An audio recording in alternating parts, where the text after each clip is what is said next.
programme vous est offert par Illico Cash.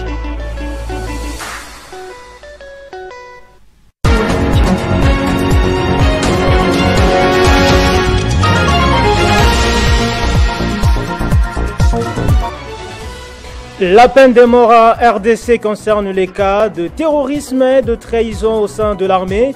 À ce jour, aucune exécution n'a été menée. Telles sont les précisions apportées hier samedi par le chef de l'État devant les diplomates. Le ministre de la Justice, Constant Mutamba, exige l'ouverture d'une enquête judiciaire contre les auteurs des détournements à la GECAMIN et à la Banque centrale du Congo. Des interpellations vont être lancées de cette semaine. Au Nigeria, encore des morts sont rapportés suite à une autre explosion d'un camion-citerne. 70 personnes sont mortes samedi dans le centre du pays. C'est l'agence de la sécurité routière nationale nigériane qui l'a annoncé. C'est l'heure du journal sur TD50. Bienvenue à tous. Devant les diplomates samedi au Palais de la Nation à Kinshasa, le président de la République, Félix Tshisekedi, a précisé que la peine des morts en RDC concerne bien les cas précis comme le terrorisme et la trahison au sein de l'armée. Selon le chef de l'État, à ce jour, aucune exécution n'a été menée. Nous vous proposons l'extrait de son discours. S'agissant par ailleurs de l'épineuse question de la peine de mort, la République démocratique du Congo, en tant qu'État souverain, a clarifié les conditions strictes de son application, limitées uniquement aux cas de terrorisme et de trahison au sein de l'armée. Cependant, il est important de souligner qu'à ce jour, aucune exécution n'a été menée, témoignant de notre engagement à faire évoluer cette question dans un cadre réfléchi et respectueux des droits fondamentaux. La justice congolaise doit refléter notre souveraineté, notre dignité et notre vision d'une nation forte où l'impunité et l'indiscipline n'auront plus de place. C'est par la justice que nous renforcerons l'autorité de l'État et gagnerons la confiance de nos concitoyens et de nos partenaires. En bref, le ministre d'État, ministre de la Justice et garde des Sceaux, Constant Mutamba, a ordonné l'ouverture d'une enquête judiciaire contre les responsables des détournements des fonds publics, notamment une somme de 315,612 millions de dollars américains provenant d'avances fiscales accordées par la GECAMIN à la République entre 2012 et 2020. Ceci fait suite au rapport de l'Inspection générale des finances sur la gestion de la Banque centrale du Congo entre 2018 et 2020. Selon le ministère de la Justice, des interpellations vont être lancées dès cette semaine. Le ministre d'État de la Justice, Constant Mutamba, l'a fait savoir dans un communiqué rendu public hier samedi. Suspension du réseau social TikTok aux États-Unis. Les conseils supérieurs de l'audiovisuel et de la communication envisagent des mesures similaires en République démocratique du Congo. Christian Bosembe, président du CESAC, note que ces réseaux sociaux persistent dans son inaction malgré les multiples plaintes des autorités congolaises. Crispin Chibinkoufa nous en dit plus. Après l'Inde et les États-Unis d'Amérique, TikTok est désormais sous pression en République démocratique du Congo. Le président du Conseil supérieur de l'audiovisuel et de la communication a sur son compte X salué la décision des autorités américaines qui viennent de suspendre ces réseaux sociaux. Un réseau qui, selon Christian Bosembe, représente des graves menaces en RDC avec la dépravation de mœurs. Cette mesure, peut-on lire, met en évidence des préoccupations légitimes liées à la sécurité nationale, à la protection des données personnelles, à la sacralité de la vie privée, des valeurs pourtant bafouées par l'absence de transparence et des contrôles rigoureux des TikTok.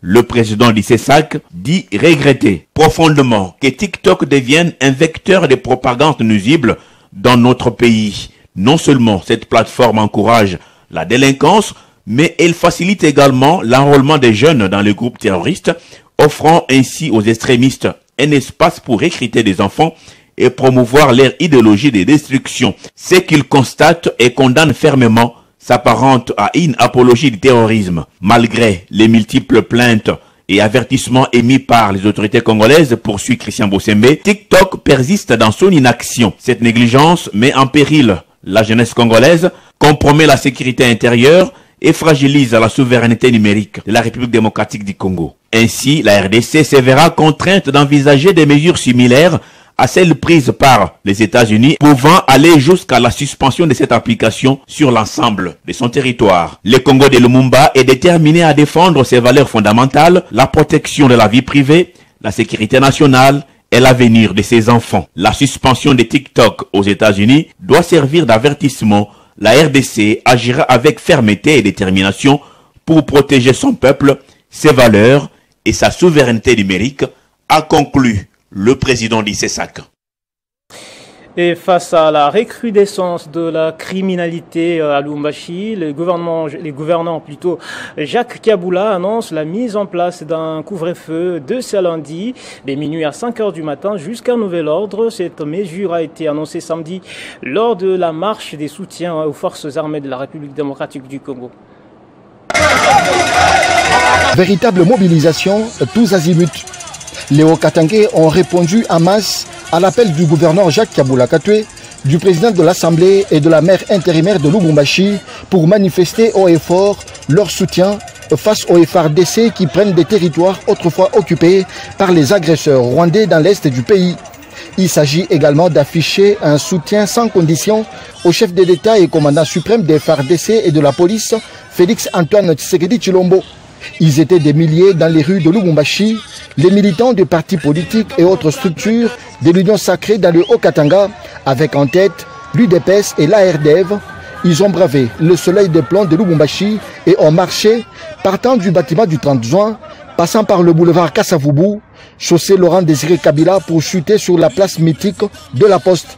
Introduit par le président de l'organe délibérant du Haut-Katanga, Michel Kabouemamba, le gouverneur Jacques Kabula Katwe a salué les avancées significatives des FARDC et a renouvelé son soutien au projet du changement de la Constitution initié par le président de la République, Félix Antoine Tshisekedi. Le premier que nous devons soutenir, c'est le président de la République. C'est lui le commandant suprême des FARDC. Vous avez constaté que ces jours-ci, les FARDC ont allumé le feu. Kagame et les M23 sont en fuite. C'est pour dire que nous sommes derrière le président de la République pour soutenir nos FARDC. Par ailleurs, face au banditisme urbain qui a refait surface depuis peu à Lubumbashi, Jacques Kabula Katwe a annoncé l'instauration d'un couvre-feu dès ce lundi.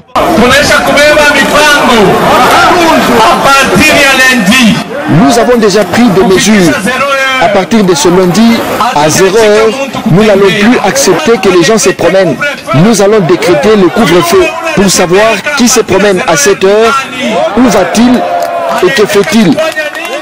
Cette marche est une véritable démonstration des forces des partis politiques de l'Union sacrée dans le Haut-Katanga et qui demeure derrière le chef de l'État, garant du bon fonctionnement des institutions pour un Congo un et indivisible.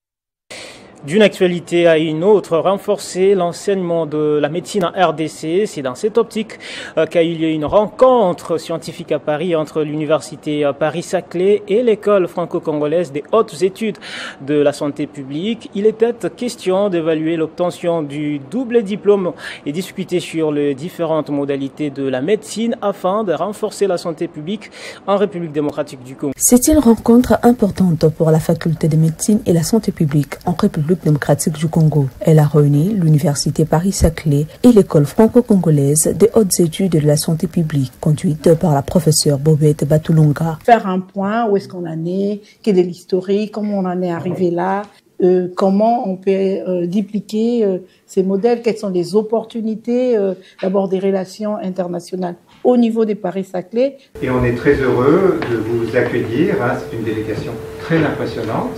Avec beaucoup de personnes très respectées et on vous remercie de l'honneur que vous nous faites de vous déplacer dans notre faculté. Pour la ministre de l'Enseignement supérieur universitaire de la République démocratique du Congo, invitée par l'École de hautes études de la santé publique, Madame la professeure Marie-Thérèse Safisombo, cette rencontre permet de nouer un partenariat gagnant-gagnant avec l'Université Paris-Saclay. Nous comptons sur vous. Nous ne venons pas que la main tendue, mais je sais que chez nous, vous aurez aussi beaucoup à recevoir. Donc, nous aurons le temps d'échanger et de vous montrer ce dont vous aurez besoin. Donc, bon, en tout cas, nous restons disponibles pour un partenariat sincère et solide. L'objectif de cette rencontre est de discuter des relations internationales au niveau de la médecine et de la santé publique, de faire un état de lieu du double diplôme et d'évoquer les modalités existantes au niveau de la médecine. La professeure Bobette Batulunga a présenté l'école de hautes études de la santé publique, le double master et son environnement en République démocratique du Congo, dans l'Université protestante du Congo. Pour sa part, le professeur Emine Goy Kassongo, ambassadeur de la RDC en France, a montré par sa présence l'accompagnement de l'ambassade comme une interface pour confirmer l'engagement de la RDC dans ce projet. Je suis ici pour également apporter par ma présence à côté de son Excellence Madame la Ministre, également l'engagement de notre part d'assurer l'interface. Parce que l'ambassadeur représentant du chef de l'État assure l'interface. Nous assurons les interfaces et d'autre part aussi, je suis là pour encourager cette opportunité. Cette rencontre a permis de jeter les bases entre l'Université Paris-Saclay et le ministère de l'Enseignement supérieur et universitaire en prenant comme modèle l'école franco-congolaise de hautes études de la santé publique.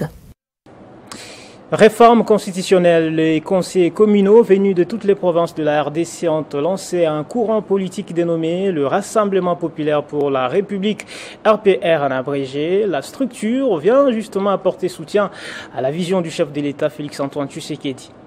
Pour concrétiser leur soutien à la vision du président Félix Tshisekedi, les conseillers communaux de la RDC se sont liés dans un corps politique, le Rassemblement populaire pour la République, qui se positionne comme une force de mobilisation à la base afin de faire adhérer la population congolaise à la vision des réformes constitutionnelles initiées par le chef de l'État. La signature de la charte de ce courant politique a eu lieu ce 17 janvier au Centre culturel Boboto à Gombe. Regroupement des élus locaux, les leaders des mouvements associatifs et les personnalités indépendants, le RPR n'est ni un parti politique ni un regroupement. Les conseillers communaux venus de plusieurs provinces ont apposé individuellement leur signature à la charge constitutive du Rassemblement populaire pour la République. Le Nigeria est une nouvelle fois endeuillé. L'explosion d'une camion-citerne hier samedi a causé la mort d'au moins 70 personnes. L'information a été confirmée par l'Agence de la sécurité routière nationale nigériane. Le pays connaît une inflation supérieure à 30% depuis un an, nourrie notamment par les réformes économiques. En octobre, on rappelle, plus de 170 personnes avaient péri de la même manière. Toujours en dehors de nos frontières, cette fois-ci au Proche-Orient, les cessez-le-feu dont la bande de Gaza est finalement entrée en vigueur ce dimanche comme prévu, bien qu'en retard. Le Premier ministre israélien Benjamin Netanyahou voulait d'abord recevoir la liste des otages comme l'a promis le Hamas. Et malgré cet accord, des morts sont encore signalés ce dimanche. Images et commentaires. Cette trêve qui devrait entrer en vigueur à 6h30 a été reportée de près de 3 heures en raison de l'absence de la liste d'otages que devrait fournir le mouvement palestinien. Bien avant, tôt ce dimanche matin, de nombreux Palestiniens à Gaza sont descendus dans la rue pour acclamer la trêve, ne semblant pas être au courant d'un retard. Certains déplacés s'étant déjà mis en route pour rentrer chez eux. Arraché mercredi par les médiateurs Qatar, États-Unis, Égypte, sous forte pression internationale, l'accord ambitionne à terme, selon Doha, de déboucher à la fin définitive de la guerre déclenchée par l'attaque sanglante du Hamas contre Israël le 7 octobre 2023. De son côté, Benjamin Netanyahu a prévenu samedi qu'il s'agissait d'un cessez-le-feu provisoire et que son pays se gardait le droit de reprendre la guerre si besoin et avec le soutien des États-Unis. Israël met en garde contre une persistance de l'instabilité régionale si les Hamas restent au pouvoir à Gaza. L'armée israélienne a mené tout ce dimanche matin des attaques dans la bande de Gaza. La défense civile palestinienne a fait état de 8 morts et plus de 25 blessés. À noter que le ministre israélien de la Sécurité nationale, Itamar Ben-Gvir, de l'extrême droite, a annoncé sa démission en raison de l'accord de cessez-le-feu à Gaza. De même que le parti d'extrême droite du ministre Ben-Gvir a annoncé également qu'il quitte la coalition du gouvernement de Benjamin Netanyahu. Itamar Ben avait annoncé jeudi qu'il démissionnerait du gouvernement si celui-ci adoptait l'accord de trêve et responsable avec le Hamas. Ce journal est terminé, place au rappel des principaux titres. La peine de mort en RDC concerne les cas de terrorisme et de trahison au sein de l'armée. À ce jour, aucune exécution n'a été menée. Telles sont les précisions apportées hier samedi par le chef de l'État devant les diplomates. Le ministre de la Justice, Constant Mutamba, exige l'ouverture d'une enquête judiciaire contre les auteurs des détournements à la Gécamine et à la Banque centrale du Congo. Des interpellations vont être lancées dès cette semaine. Au Nigeria, encore des morts sont rapportés suite à une autre explosion d'un camion-citerne. 70 personnes sont mortes samedi dans le centre du pays. C'est l'agence de la sécurité routière nationale nigériane qui l'a annoncé. Ainsi s'achève complètement cette édition du journal. Merci de l'avoir suivi. Ne nous quittez pas, restez avec nous, messieurs et dames.